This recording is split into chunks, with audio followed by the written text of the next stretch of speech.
Aí começaram a surgir o quê? Os famosos evangelhos gnósticos, que a gente chama de evangelhos apócrifos. É o evangelho segundo Maria Madalena, o evangelho segundo Tomé, o evangelho segundo Maria, a mãe de Jesus. Aí nesses evangelhos eles começavam a contar episódios da infância de Jesus ridículos, sabe? Que Jesus, por exemplo, Jesus transformou umas crianças em porcos. Sem dúvida. Me diz uma coisa, Jesus forma 12 apóstolos e os envia. Não, existe algum registro histórico, arqueológico, talvez eu esteja enganado, que diga que eles tenham ido, um deles tenha ido para o Egito, porque não me parece. Não, tem uma tradição, não está na Bíblia, uma tradição que Marcos, que não era apóstolo, mas Marcos, João Marcos, que era auxiliar de Paulo e escreveu o primeiro evangelho. Paulo briga com ele, depois manda voltar. Briga, exato, porque ele era menino de tudo. Aí, o primeiro evangelho da Bíblia, embora na nossa lista que apareça Mateus, Marcos, Lucas e João, mas em termos cronológicos, o primeiro a ser escrito foi o de Marcos. E a tradição vai dizer que Marcos pregou no Egito. É uma tradição longínqua, do 2º século de nossa era. Quando eu digo tradição, é que nem todos esses elementos estão na Bíblia. A Bíblia não conta como Paulo morreu. Mas nós temos documentos posteriores ao tempo da Bíblia e antigos que falam que ele foi decapitado. E então tem essa tradição que Marcos pregou no Egito e fundou a igreja cristã no Egito. Depois disso, o que eu tenho de mais concreto em termos históricos já é a partir do 2º século, 3º século, no 2º século, 250, 3º século, onde você tem já um grupo de judeus no Egito, ali em Alexandria, que haviam aceitado a Jesus como Messias e formam uma comunidade cristã no Egito, porém uma comunidade que estava minada demais por alguns ensinos pagãos, distorcidos. Aí foi fundar um movimento que eu posso explicar numa outra ocasião, chamado gnosticismo, que era uma visão mais mística da realidade, que não era aquele cristianismo pregado pelos apóstolos.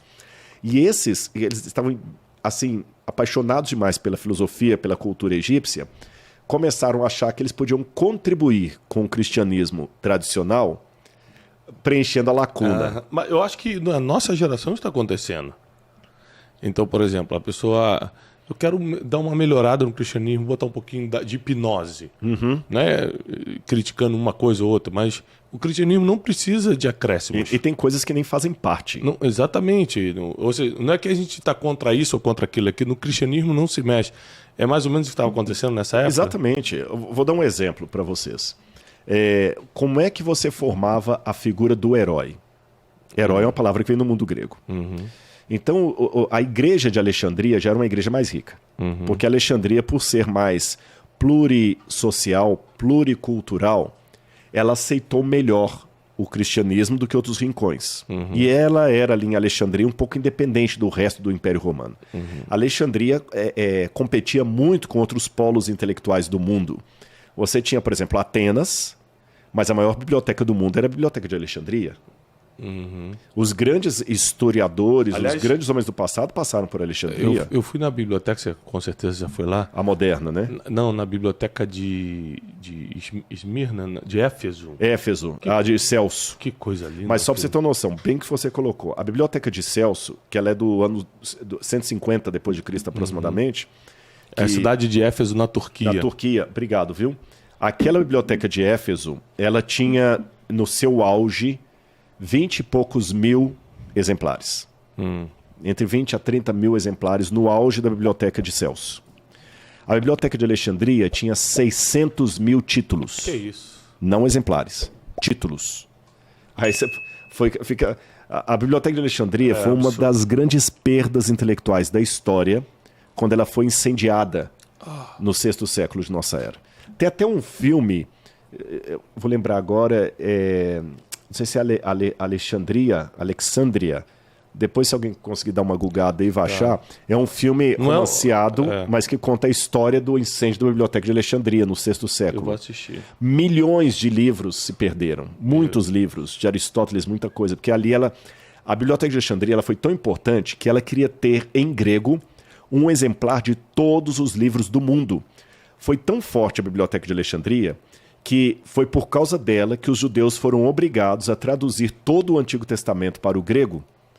E quem estudou teologia já ouviu falar na palavra Septuaginta. Claro. Septuaginta foi a primeira tradução bíblica do hebraico e do aramaico para o grego. Uhum. E os judeus fizeram isso porque Alexandria potencializou a língua grega como a língua do mundo. Hoje o inglês. É o inglês, na época era o grego. Então tudo era ali. Tudo, nem Atenas, nem Roma, nem Pérgamo rivalizavam com Alexandria. Uhum. Pérgamo queria fazer uma biblioteca para rivalizar com Alexandria na época de Eumênides II. Não conseguiu. Então ali era o polo. Aí quando cresce o cristianismo ali, os cristãos de Alexandria eram cristãos assim... Achou aí? Não. Ágora. O nome é esse. Que conta a história lá, né, da destruição de Alexandria. É romanceado esse filme, viu, gente? Mas ele é muito interessante, porque o contexto foi muito bem ambientado. Então, os cristãos de Alexandria eram cristãos assim muito moderninhos. Vou usar essa nomenclatura, se me permite. O evangelho puro e simples, ele chegava a ser antimidiático, antidemocrático, antipopular, porque tudo o que o evangelho apresentava ia na contramão do mundo. Vou dar alguns parcos exemplos. Você pegava, por exemplo, Teógones, quando ele descrevia o que é um homem de virtude, e o homem virtuoso é o que todo mundo queria, um aristocrata, aristes, em grego, virtuoso, é aquele homem que morre com triunfo, bradando gritos de guerra. Lembra os 300 de Esparta? Sim. É assim que um homem virtuoso morre. Aí, quando você vai ler o Evangelho, o Jesus morre como? Gritando, pedindo água para o inimigo, questionando, por que me desamparaste? Jesus morre na contramão de um homem virtuoso. Aristóteles, na Ética Nicômaco, dizia que um homem virtuoso jamais, se recebesse dos deuses poder de transformar vidas, jamais usaria esses poderes para tentar transformar um vilão. Aí vem Jesus e mostra ele transformando o ladrão da cruz. O ladrão da cruz, aquele outro Zaqueu.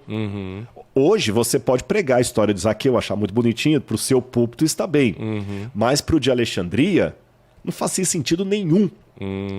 Um homem virtuoso não ia perder tempo de conversar com mulheres em público. O próprio Sócrates, no Fédon, quando ele vai tomar a cicuta, ele manda tirar as mulheres dali. E Jesus tratava as mulheres com a deferência. Hoje, a gente pode bater palma do modo como Jesus tratava as mulheres, mas naquele tempo, Jesus conversando com a mulher, e eu vou dar mais uns 2 exemplos aqui, o Aristóteles falava que só um homem covarde aceita o desaforo e ensina os seus discípulos a fazer o mesmo. Ou seja, Jesus é na contramão de tudo. Aí ele morre na cruz, ressuscita. Então, peraí. Olha, a gente amou Jesus, nós nos convertemos. Muitos deles eram a 2ª ou 3ª geração de cristãos, que não tem, às vezes, a mesma fé do anterior. Claro.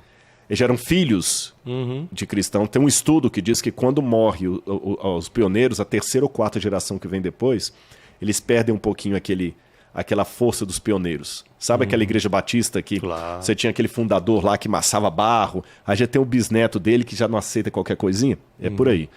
Ou a Isso batista vale para presbiteriana. Isso vale para empresas também. Empresa. Né? Quantas empresas quebram? Porque o herdeiro... o neto já não quer botar a mão na massa. Mas como o que fundou queria. O avô, 5 horas da manhã, estava no chão da fábrica dando as ordens. O neto chega 10 horas da manhã ainda reclamando porque o flanelinha não estava lá para limpar o carro dele. Então, o que acontece? Eles falam assim, temos que dourar a pílula. Não, a gente não pode se desfazer dos evangelhos, porque é a base do cristianismo. Mas a gente pode melhorá-los. Como?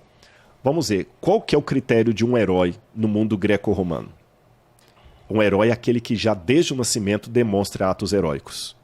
Vamos aproveitar que os evangelhos, com exceção da apresentação de Jesus no templo aos 12 anos, não mencionam nada sobre a infância e juventude dele, adolescência. Vamos povoar esse universo. Aí começaram a surgir o quê? Os famosos evangelhos gnósticos, que a gente chama de evangelhos apócrifos. É o evangelho segundo Maria Madalena, o evangelho segundo Tomé, o evangelho segundo Tiago, o evangelho segundo Maria, a mãe de Jesus. Aí nesses evangelhos eles começavam a contar episódios da infância de Jesus ridículos. Sabe que Jesus, por exemplo, Jesus transformou umas crianças em porcos. Aí os pais do menino foram reclamar com José e Maria, Jesus pegou, bateu palma e fez os pais ficarem cegos. Eita. Isso aí que são os evangelhos apócrifos, que tem uma galera querendo defender que isso que é o evangelho que a igreja proibiu. Não, foram criados no Egito, tardiamente, novelísticos. Aí eles começaram a falar, olha, uma religião, para poder ter fama, ela tem que ter uma hierarquia. Tudo que é muito de graça não vale a pena. O famoso imperador Marco Aurélio dizia que o grande problema do cristianismo é que ele prometia virtude para todo mundo. E a filosofia sabe que só os nobres têm virtude. Marco Aurélio, além de imperador, foi um grande filósofo. Filósofo estoico. Aí o que fizeram? Olha, nós temos um conhecimento secreto, uma gnose.